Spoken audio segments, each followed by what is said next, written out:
দীক্ষার পূর্বে করণীয় কি? এক ভক্তকে এ প্রসঙ্গে উপদেশ দিতে গিয়ে ঠাকুর বললেন, দীক্ষার পূর্বে আধার বা ক্ষেত্র প্রস্তুত করা চাই।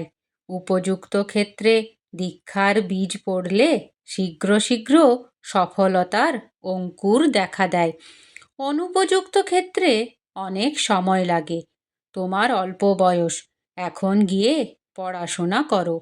দেহ মন চিত্তকে বিশুদ্ধ পবিত্র বলিষ্ঠ করার জন্য নৈতিক উপদেশ পালন করে চলো।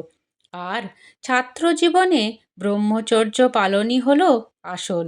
চরিত্র গঠনই মুখ্য সাধনা। কাজেই শারীরিক মানসিক ব্রহ্মচর্য পালন করতে যত্নবান হও। দীক্ষা দিয়েও দেখছি আজকাল আর তেমন কিছু হচ্ছে না। তার কারণ ক্ষেত্র প্রস্তুত নয়। তাই আমি আর আজকাল আগেই দীক্ষা দিতে চাই না।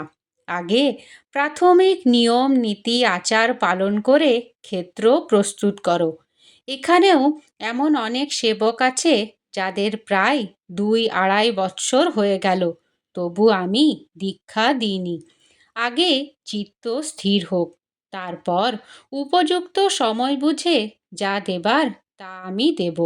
আমাকে যদি বিশ্বাস করো, তাহলে আমি যা বললাম তদ অনুযায়ী গিয়ে চলো।